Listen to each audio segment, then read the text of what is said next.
आज आम ओडिशा सरकार माछ चाष गोटे स्कीम उपर आलोचना करवा। स्कीम्र ना हूँ माछ चाष नुआ पोखरी योजना। ये योजना रे शतकड़ा 50 भाग पर्यंत सब्सिडर व्यवस्था अच्छी। यार ना नुआ पोखरी योजना थिले एथिरे पुराना पोखरी रे माछ चाष सब्सिडर व्यवस्था रही।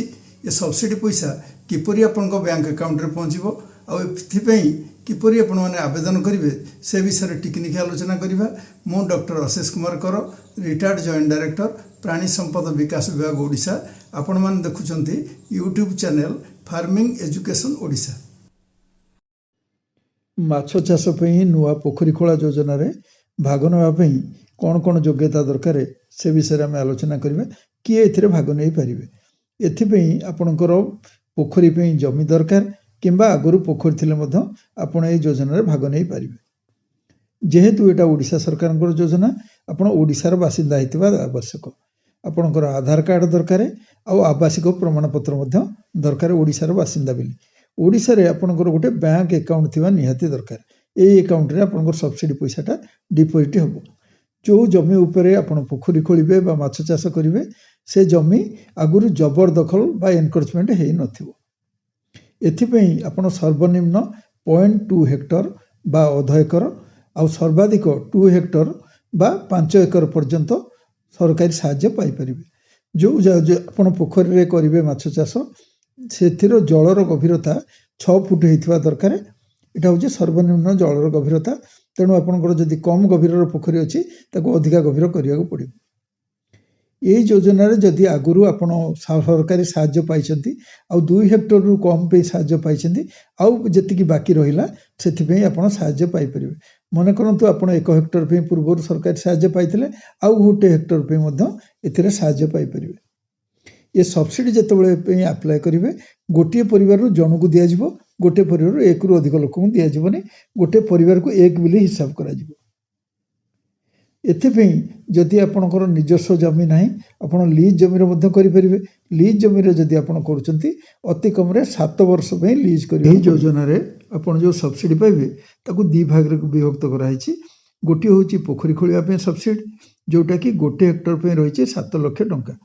आउ गोटे रहिची इनपुट सब्सिडी। इनपुट सब्सिडी कहले आपण जो माछ जाळ किनिमे माछ दाना किनिमे चिकित्सा खर्च करिवे डिसइनफेक्टेंट किनिमे जो माछ को धरिवे जो माछ अमल करिवे से सबुथि पे रखाइछि गोटे प्रकार। सेटा गोटे हेक्टर पे रखाइछि 4 लाख टंका। एतरे कोउथरे केते केते पैसा खर्च होबो ता विषय हम टिके आलोचना करबा। मु जो हिसाब दउछि ये गोटे हेक्टर पे करूछि। आपण जदि अर्ध हेक्टर रे करूछिन तार आधा खर्च होबो। जदि 2 हेक्टर रे करूछिन तार 2 गुण खर्च होबो। गोटे हेक्टर रो जदि आपण जल क्षेत्र गोटे हेक्टर रहइबो आउ 6 फुट गभीर रहइबो से भली जो पोखरीटी खोलिबे सरकार सेति में रखिछने 7 लाख टंका खर्च होबो बेली। एटा होची पोखरी रो। आउ जो इनपुट खर्च होबो आपण चून 600 केजी देबे तार दाम रखाइछि 7200 टंका। पोखरी रो जल परिचालना इनपुट किनिमे प्रोबायोटिक किनिमे प्रीबायोटिक किनिमे ता पे रखाइछि 15000 टंका। जो नमूना संग्रह करिवे से नमूना संग्रह पे गोटे किट मिलुछि से किट पे 2000 टंका रखाइछि। जो माछ छाड़िबे जो फिंगरलिंग छाड़िबे से फिंगरलिंग आपण 6000 छाड़िबे बोली हिसाब कराइछि। गोटी को 10 टंका हिसाब रे 60000 टंका रखाइछि। तापे माछ पे जो दाना किनिमे हिसाब कराउछि गोटे हेक्टर रु 5 मेट्रिक टन माछ बाहरिबो। से जो 5 मेट्रिक टन माछ बाहरिबो ता पे लागिबो 7500 केजी दाना केजी 36 टंका हिसाब रे 2,70,000 टंका आपण सेतिरे खर्च हो। आपणकर मेडिसिन किनिमे डिसइनफेक्टेंट किनिमे माछ पे सेति पे रखाइछि 15000 टंका।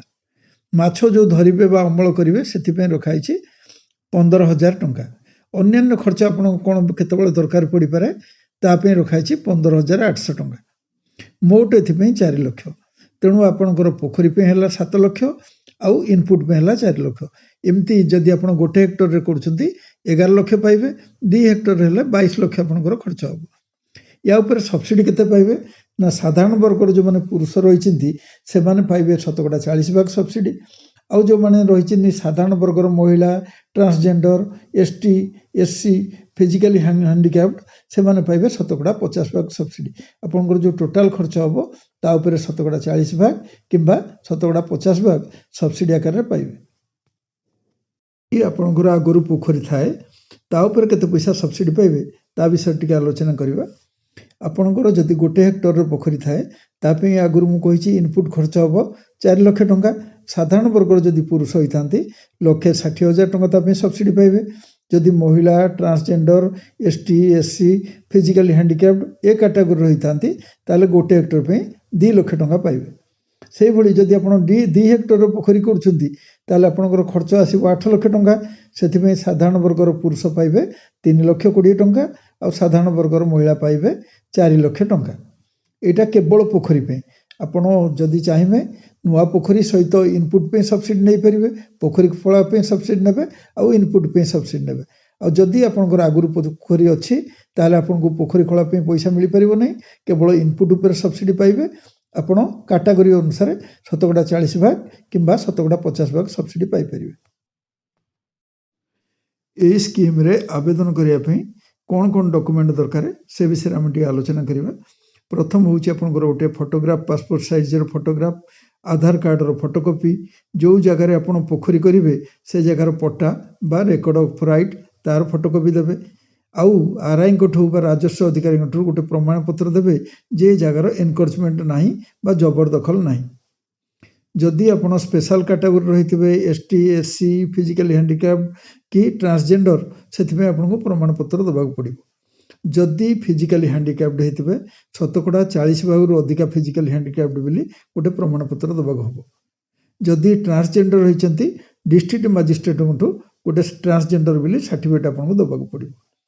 जो जमी उपर आप पोखरी तैयारी करेंगे अति कम जदि लीज कर 7 वर्ष करवा दरकार। या सहित आपणकर बैंक पासबुक जेरक्स देवे जो थे आपणकर अकाउंट नंबर थी आईएसएफसी कोड थी आपंकर सब्सिडी टंका डीबीटी माध्यम पासबुक रे डिपोजिट हम। माछ चाष नुआ पोखरी खोला योजना रे आपण किमिति आवेदन करेंगे से विषय आलोचना करवा। आपण एथि दुईटी उपाय रही। गोटे वेबसाइट बा पोर्टाल रही ना हूँ गो सुगम पोर्टाल, तार यूआरएल हूँ sugam.odisha.gov.in। आपड़ से रजिस्ट्रेशन करेंगे किंबा आपण ऑफलाइन रे गोटे आनेक्सर 3(1) बिल रही गोटे फॉर्म, से फॉर्म रे एएफओ ऑफिस रे फॉर्म फिलअप करेंगे।